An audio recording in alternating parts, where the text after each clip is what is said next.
우리 지금 그 죽음과 친해지는 연습을 하고 있습니다. MMPT에 지금 그 마음을 쓴다 긍정심리 수행 중에 웰빙인지 수행 중에 이제 죽음 묵상 숙고라고 할 수 있겠죠. 이것은 생각을 쓰는 겁니다. 쉬는 게 아니고 쓰는 거죠. 그래서 지금 한 3주째 우리가 죽음과 친해진 연습을 하고 이걸 통해서 여러 선생님들이 좋은 체험들을 많이 하는 것 같아요. 지난주에도 보면은 죽음을 생각하게 되면은 마음이 평화로워지신다고 하고요. 물론 어떤 분들은 죽음을 생각하면 두려운 분도 있겠습니다만 이것이 이게 친해지기 시작하면 죽음을 생각하면 두려운 게 아니라 죽음을 생각하면 마음이 평화로워지고 왜 그렇겠어요? 쓸데없는 욕심이 내려놓아지겠죠. 아, 뭐 노래 제목에도 있습니다만 무엇이 중헌디 죽음 앞에 무엇이 중요하겠습니까? 그렇게 보시면 내 삶의 우선순위가 좀 더 명료하게 보이죠. 내가 무엇을 하며 살아야겠다는 게. 아마 대부분 선생님들이 죽음을 떠올릴 때 내가 1억만 더 벌었으면은 100억을 채울 텐데 이런 아쉬움을 갖는 분들은 거의 없을 거예요. 아, 내가 좀 아내와 남편과 가족들과 또 친구들에게 또 나에게 도움을 주신 분들에게 혹은 나에게 조금 아픔을 준 사람이긴 하지만 그 사람에 대해서 용서를 보내고 간다면 더 마음이 편했을 텐데 뭐 이러한 것이 주로 후회되지 않겠습니까?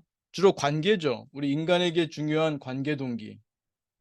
이 관계 동기가 핵심인 것 같아요. 이것이 우리의 그 인간의 본성에 해당되죠. 두 가지 본성 중에 그 중요한 기본적인 동기, 본성, 이것을 실현할 때 우리가 행복을 경험한다고 할 수 있습니다. 그래서 그 말씀들을 많이 나눴습니다. 그래서 우리 한 주 더 공부하기로 했는데 선생님들 한 주 더 공부하시니까 어떻습니까? 더 죽음과 친해지고 삶의 질이 좀 올라가는 것 같습니까? 아니면 더 반대로 가는 경우도 있는데 그런 것이 있는지요? 한번 채팅창에 지난 한 주에 죽음 묵상, 죽음 숙고에 대한 수행, 소감, 그리고 질문이 있으면 채팅창에 올려주시면 감사하겠습니다. 오 선생님은 친구분들과 자연스럽게 죽음 이야기를 나누게 되셨군요. 다양한 반응이 있었고요. 어, 이따가 또 시간 되시면 어떤 다양한 반응들이 있었는지 또 말씀해 주실 수 있으면 고맙겠습니다. 네. 이 좋은 일입니다. 어, 뭐 젊은 분들한테는 그게 또 뭐 생뚱맞은 주제일 수 있겠습니다만 좀 연식이 좀 되신 분들, 연세가 좀 되신 분들은 친구분들과 함께 죽음에 대한 얘기를 나누는 것도 좋은 대화의 소재가 아닐까 생각이 됩니다. 네. 다른 분들은 또 어떻게 생각하는지도 알아볼 수 있고 또 평소엔 생각 못 했는데 그렇게 얘기가 나오니까 한 번쯤 자신의 삶에서 죽음을 떠올려 보고 죽음을 통해서 자신의 삶을 새롭게 조망해 볼 수도 있을 것 같군요. 인 선생님은 한글 파일로 보내주셨네요. 여러분들도 다운받으실 수 있죠? 네, 그래서 나의 선택한 해피엔딩 만들기 자신을 3인칭으로 또 축복된 나의 장례식 이렇게 두 가지로 나누셨고요.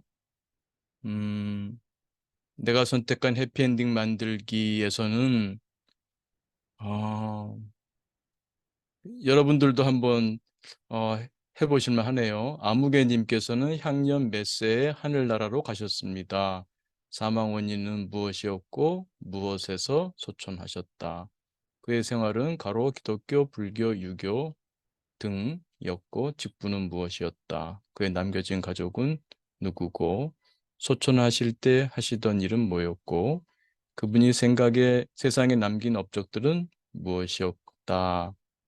그의 시신은 그의 유언에 따라 가로, 매장, 화장, 수목장, 잔디장, 기타 따라 어떻게 하고 그의 장례식은 그의 유언에 따라 진행될 것이다. 선생님은 또 이렇게 미리 준비해 보자. 아, 이것도 상당히 유익할 것 같네요. 네. 그 다음에 두 번째 꼭지에서는 축복된 나의 장례식에서는 첫째 좌우명을 한번 써보고 두 번째는 죽음을 맞이할 때 보고 싶은 사람을 옆에 써보고 또 죽음을 맞이할 때 입고 싶은 옷도 미리 써보고 그다음에 가족들에게 가장 하고 싶은 말도 옆에 길게 한번 쓸 수 있는 칸을 만드셨네요. 그다음에 나의 죽음의 명제. 네, 아주 공부를 단단히 하셨습니다. 네, 이따가 또 말씀 좀 듣고 싶습니다. 네. 그다음에 최 선생님, 지난주 내담자인 학생의 자살 사고를 물어보니 여기서 자살 사고는 자살 사고가 났다는 게 아니라 자살 생각이란 뜻이죠. 그래서 이제 자살 사고 그럴 때는 이 자살을 하려고 하는 생각 이제 그런 말씀입니다. 학생의 자살 사고를 물어보니 죽어서 다시 태어나고 싶다고 했어요. 몸이 아프고 바쁜 한 주였는데 긴장이 이어지고 있어요. 이거 좀 맥락이 좀 어떤 뜻인지 또 여쭤보면 좋겠네요. 긍정이님, 가족이나 남들에게 맞춰서 살아왔던 것 같아서 저 자신에게 집중하고 나를 위한 활동들을 해야겠다는 생각했습니다. 그리고 장 선생님, 죽음 묵상을 하니 생활이 전반적으로 편안해지고 있습니다. 고맙습니다. 잘 됐습니다. 문 선생님, 3년 가까이 근무하던 직원이 갑자기 퇴사한다는 이야기에 연말에 또 어떻게 사람을 구하나 하는 번거로움에 마음이 착잡했는데 만약에 내가 죽음을 앞두고 있다면 지금의 고민이 얼마나 큰 문제가 될까 하는 생각을 해보았습니다. 이것도 참 좋은 그 관점이네요. 내가 어떤 경험을 할 때, 특히 어떤 스트레스적인 경험을 할 때 그것을 바라보는 관이죠. 관점이죠. 그 관점 중에 이 죽음이라는 맥락, 죽음이라는 관점을 이렇게 대입해 보는 거죠. 우리가 마치 수학 문제 풀 때 그 가장 적절한 공식을 대입하듯이 그 지금 내가 경험하는 사건을 바라보는 관점을 대입할 때 이 죽음이라는 관점을 대입해 보는 거죠. 그래서 만약에 내가 죽음을 앞두고 있다면 지금의 고민이 얼마나 큰 문제가 될까 하는 생각을 해보았습니다. 이런 죽음 묵상을 일부러 해보니 이런 문제가 처음보다는 힘들게 느껴지지 않고 가급적 차분하게 대처하자는 마음이 생겼습니다. 그렇죠. 참 유익하네요. 이 죽음에 대해서 이렇게 죽음이라는 관점, 죽음이라는 관으로 나를 또 나의 삶을 또 주변 사람의 삶을 또 세상을 또 내가 경험하는 여러 가지 사건들을 바라보는 하나의 그 관을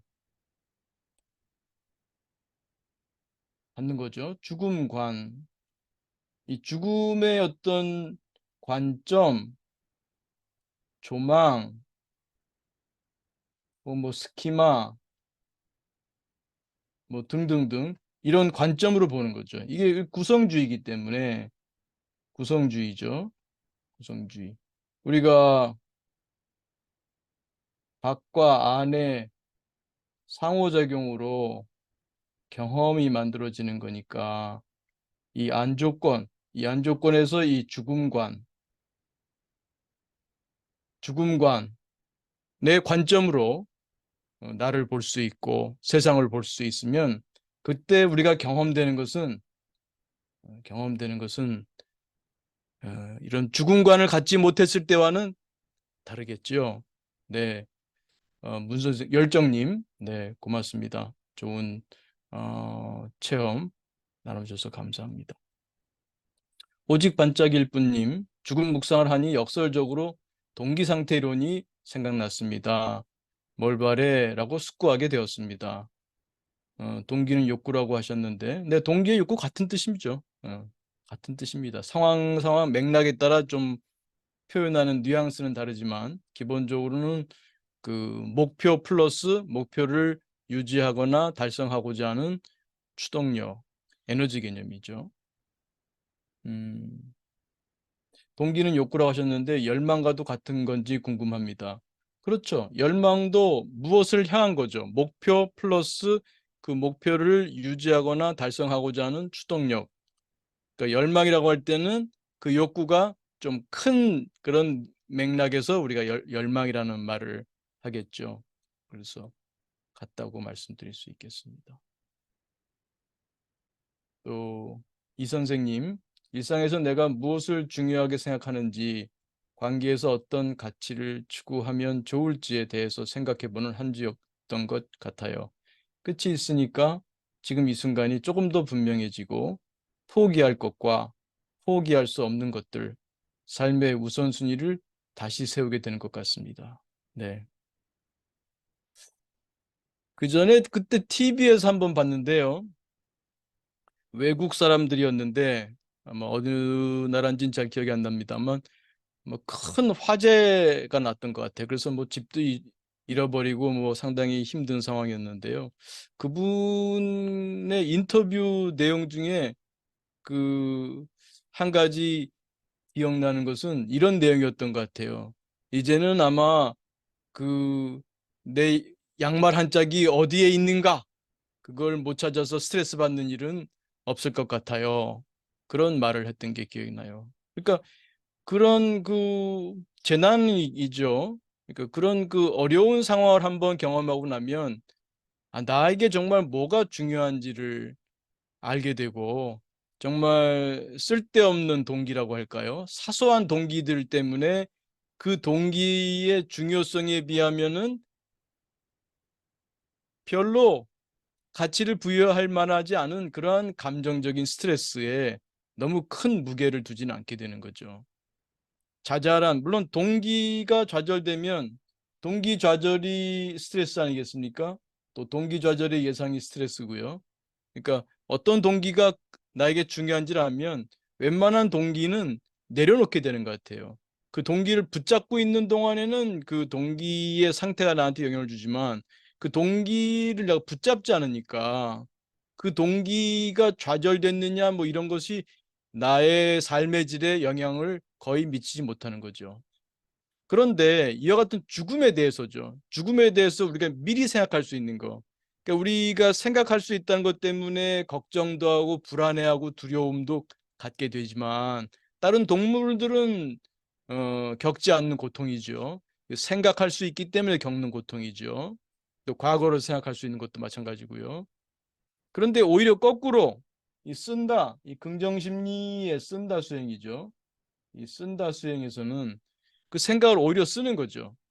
그래서 내가 그런 어려운 상황을 경험하지는 않았지만 내가 죽음이라는 거를 떠올려 보면 이건 분명한 거죠. 누구나 죽는 것이죠.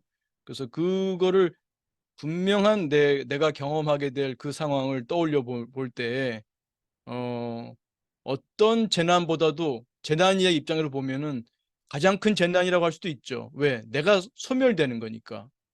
아까 화재가 난 사람은 집을 잃어버린 거죠. 그것도 엄청난 큰 손실이죠. 그러나 그 사람의 몸은 살아있잖아요. 그 사람은 살아있지 않습니까?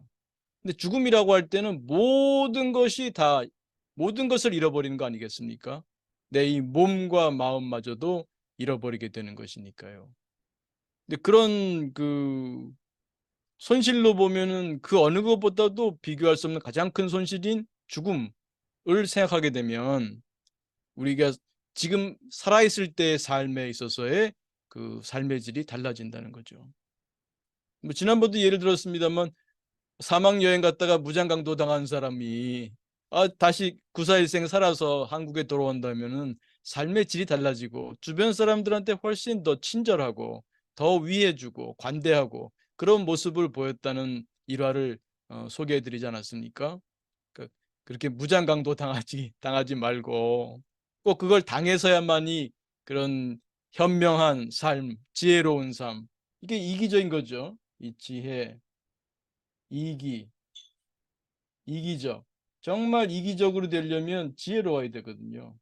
그래서 이런 죽음 묵상이 우리를 지혜롭게 한다. 내가 무엇이 나에게 이익이 되는지, 나에게 무엇이 이익이 되는지를 분명하게 알게 해주는 지혜를 준다. 무엇이요? 이런 죽음 묵상이 이런 지혜를 준다라고 할 수 있겠습니다. 그래서 그 죽음을 이렇게 종종 떠올려 봄으로써 우리 삶의 질을 훨씬 더 깊고 높게 해주는 것 같습니다. 네. 또 윤 선생님, 죽음 묵상을 하게 되니 지금 여기의 주위 사람들이 소중하게 생각되는 마음과 미안한 마음이 교차하네요. 그렇죠?